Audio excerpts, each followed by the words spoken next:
안녕하세요. 이번 시간에는 밀링머신의 구조와 기본적인 작동 원리, 작동 방법에 대해서 살펴보도록 하겠습니다. 여러분들 앞에서 공부한 내용들을 어떻게 해봤는데 어떻게 잘 됩니까? 실습인데 사실은 직접 기계를 와서 보며 직접 만져보고 작동도 해보고 이렇게 해야지 되는데 지금 뭐 등교를 할 수가 없는 그런 어려운 상황이기 때문에 불가피하게 이렇게 온라인 강의를 하고 있는데 여러분들 어려움이 많겠지만 그래도 열심히 했다가 우리가 이 상황이 좀 다소 진정되면 여러분들 학교 와서 그때 열심히 실습을 할 수 있도록 준비를 해주기 바랍니다. 자, 절삭가공의 가장 대표적인 기계 밀링머신입니다. 밀링머신도 종류가 굉장히 많이 있는데 여기 있는 것은 수직 밀링머신이라고 합니다. 수직 밀링머신. 자, 밀링머신의 구조를 간단히 설명을 드리면 이 부분은 주축이라고 합니다. 주축이니까 가장 중요한 축이 되겠죠. 이 주축은 여기에 있는 여기에다가 공구를 이렇게 고정을 해서 공구를 고정해서 회전을 시키게 됩니다.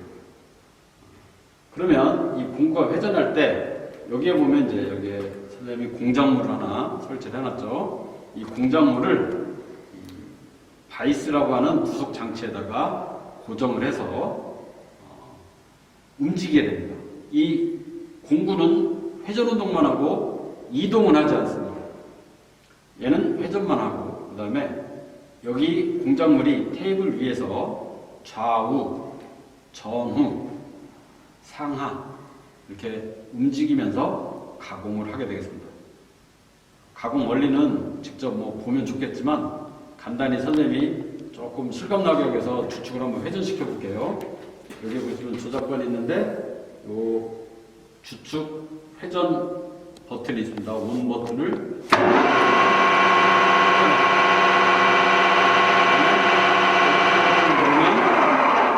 정지하게 됩니다. 그 다음에 이 공작물을 요 회전시킨 상태에서 좌우로 움직일 때 우리가 보통 X축이라고 합니다. X축이라고 하는데 이것이 좌우 이송 핸들입니다. 테이블 이송 핸들이라고 하는데 이것을 이렇게 회전시키면 오른쪽으로 반대로 돌리면 왼쪽으로 이렇게 움직이게 됩니다. 이 핸들을 움직이실 때 보면 알겠지만 그냥 돌리면 이게 헛돌아요. 이렇게 안으로 밀어서 이 안에 끼워준 상태에서 회전을 시켜줘야 된다는 거.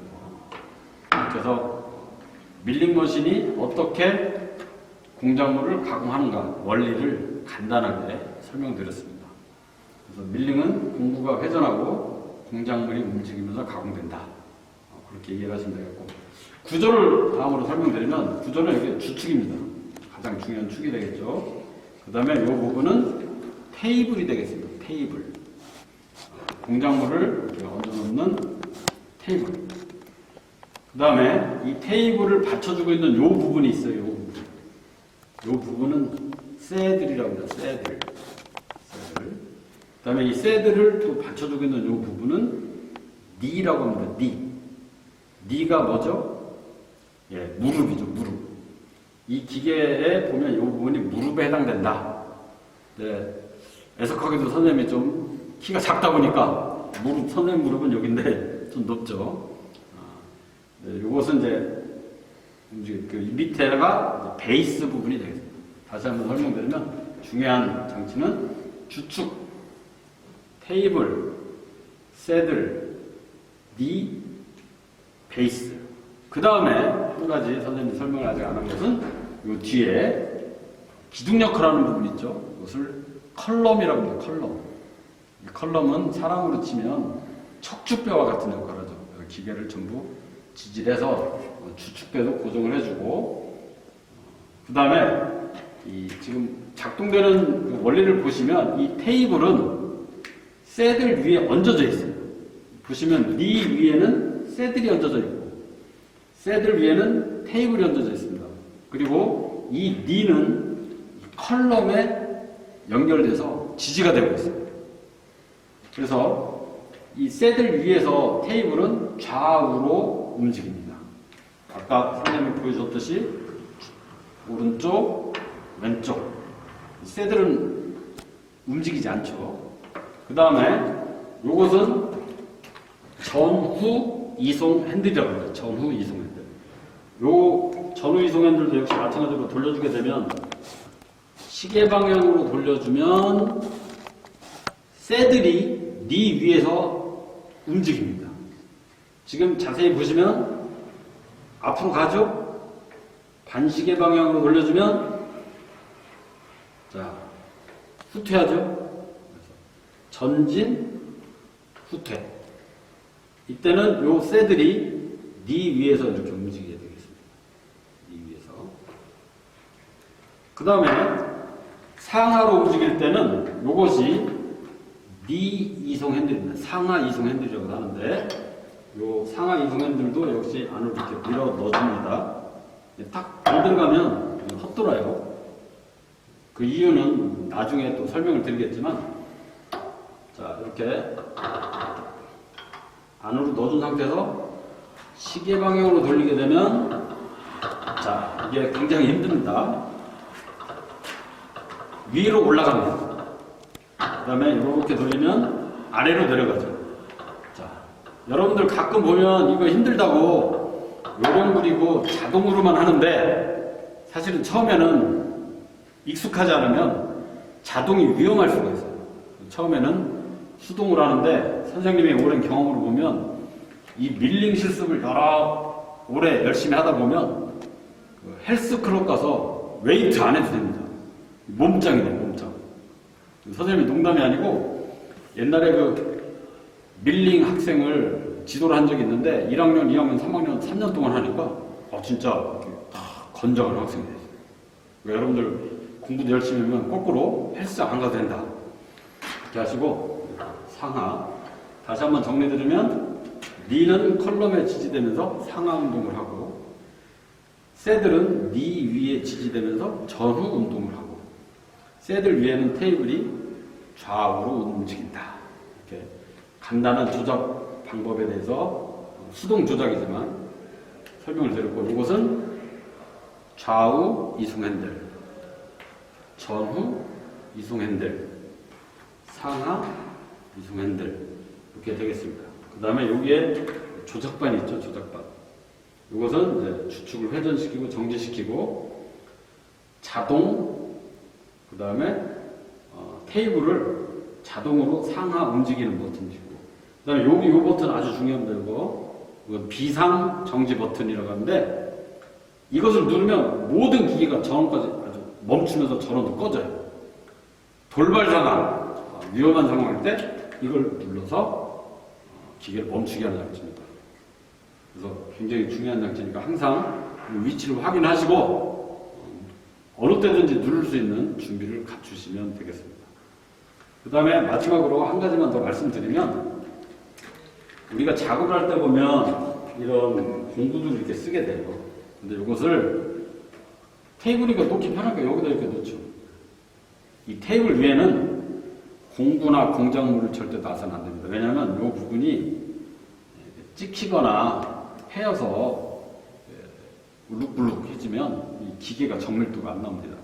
그래서 반드시 물건들은 옆에 받침대에 놓거나 아니면 보조 작업대에다가 놓고 사용하시고 그 다음에 요 니 위에 보면 이렇게 새들과 니가 움직이는 운동 부분 있죠? 요 부분이 이렇게 좀 단단한 공작물 같은 게 떨어져서 이게 패일 수가 있습니다. 요 부분도 항상 그런 흠집이 나지 않도록 주의를 해주시고 작업이 다 끝나면 기계를 세팅하실 때는 어떻게 하시냐면 테이블은 중앙에 위치시킵니다.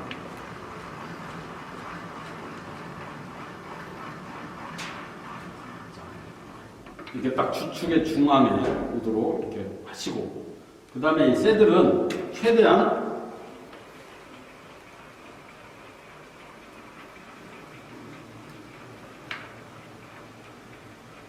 이렇게 안쪽으로 밀어 넣습니다.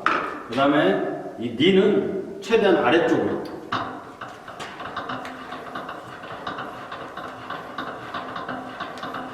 이게 한 번 돌릴 때마다 2mm씩밖에 안 내려가요. 그러면 20mm 돌리려면은 10번 이상 해야 되겠죠? 그래서 가장 아래쪽으로 이렇게. 좀 힘들면은 이렇게 자동을 쓰는 방법도 있는데, 초보 때는 그냥 잘 내려가요. 근데 이것이 막 회전할 때 이것이 같이 돌면 위험하죠, 이게. 그래서 아래로.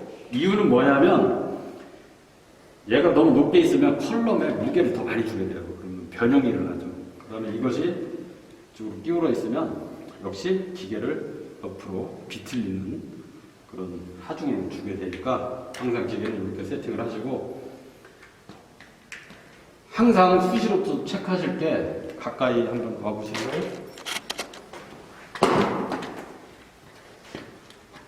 기계에 따라서 좀 다른데 요즘 기계들은 아주 좋습니다. 아까 보면 니나 새들이나 테이블이 서로 이렇게 면과 면이 맞닿아서 이렇게 마찰을 하고 움직이죠. 그럼 그 안에 오일을 넣어줘야 돼요. 그걸 윤활 작용이라고 하는데, 윤활 작용하게 오일을 넣어주는데 그것을 습동면유라고 합니다. 습동면유. 습동면유를 항상 이 통에 넣어줘야 돼요. 여기 보시면 풀, 로우, 맥시멈, 미니멈 이 사이에 넣어 있어야 되고, 요즘 기계들은 좋아서 이 오일이 이렇게 소모가 돼서 최저점에 다다르면 저절로 그 경고를 주고 알려줍니다. 그래서 항상 습동 면유가 잘 있는지 확인해 주시고, 그 다음에 이 안에 보면 속도 회전을 주기 위해서 기어들이 많이 들어있어요. 기어 박스. 변환 기어들이 들어있는데 그 안에 오일이 있어야 됩니다. 기어 작동 오일. 그 오일에 여기 보면 오일 기준면이 있는데 여기에 항상 오일이 제대로 있는지, 없으면 오일을 보충해 줘야 되겠죠. 그거까지도 항상 일상적으로 점검해 주시면 되겠습니다.